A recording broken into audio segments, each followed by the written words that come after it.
بسم اللہ الرحمن الرحیم۔ عزیز طلبہ، السلام علیکم ورحمۃ اللہ وبرکاتہ۔ عربک بی اے آپشنل میں ایک نئے لیکچر کے ساتھ آپ کی خدمت میں حاضر ہوں۔ آج اس لیکچر میں ہم عربی بعض سوالوں کے جواب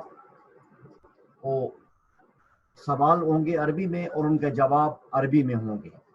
گزشتہ لیکچر میں بھی میں نے حروف جارہ کے حوالے سے آپ کی خدمت میں عرض کیا تھا کہ حروف جارہ میں کچھ ایسے حروف ہیں کہ جن سے جملے بنتے ہیں اور ان جملوں کی مدد سے کچھ سوال بھی مرتب ہوتے ہیں اور ان کے جواب بھی مرتب ہوتے ہیں۔ غور سے دیکھیے عزیز طلبہ، من ہذہ، یہ سوال اکثر آتے ہیں اور ان کا جواب لکھنا پڑتا ہے۔ یہ کون ہے؟ ہذہ اس میں اشارہ ہے مؤنث کے لیے۔ ہذہ بنت الاستاذ، یہ استاذ کی بیٹی ہے۔ حل عندہا کتاب، کیا اس کے پاس کتاب ہے؟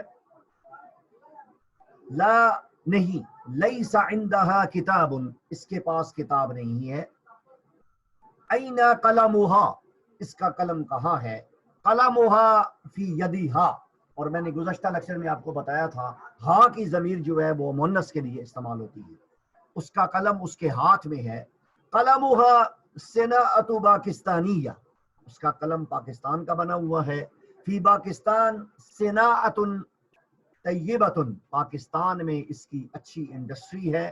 عندنا ساعۃ کبیرۃ، ہمارے پاس ایک بڑی گھڑی ہے۔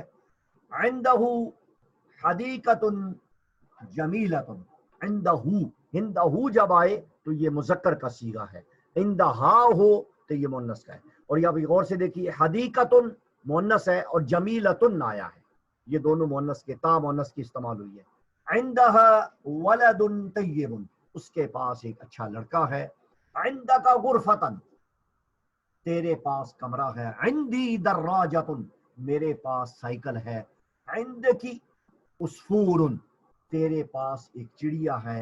انا تلمیذک، میں آپ کا شاگرد ہوں۔ انت تلمیذ محمود، تو محمود کا شاگرد ہے۔ انتی تلمیذۃ، تو شاگردہ ہے۔ نحن تلامذۃ فی المدرسہ، ہم سکول میں طالب علم ہیں، شاگرد ہیں۔ استاذنا فی المدرسہ، ہمارا استاد سکول میں ہے۔ کتابنا فوق المکتب، ہماری کتاب میز پر ہے، مکتب کہتے ہیں میز کو۔ من عندک، تیرے پاس کون ہے؟ عندی رجل کریم، رجل کریم، میرے پاس ایک معزز آدمی ہے۔ آگے دیکھیے غور سے، من ھذا الرجل، یہ آدمی کون ہے؟ ھذا الرجل استاذی، یہ آدمی میرا استاذ ہے۔ ماذا عند الاستاذ، استاذ کے پاس کیا ہے؟ عند الاستاذ کتب، استاذ کے پاس کتابیں ہیں۔ من ھذہ، یہ کون ہے؟ ھذہ استاذۃ بنتی، یہ میری بیٹی کی استانی ہے۔ یہاں تک آپ ان جملوں کو غور سے دیکھیے۔ ہم انشاءاللہ نئے لیکچر کے ساتھ آپ کی خدمت میں حاضر ہوں گا، وہاں پر بھی ہم مختلف جملوں کی پریکٹس کریں گے۔ اللہ پاک آپ کا اور میرا حامی و ناصر ہو۔ السلام علیکم ورحمۃ اللہ۔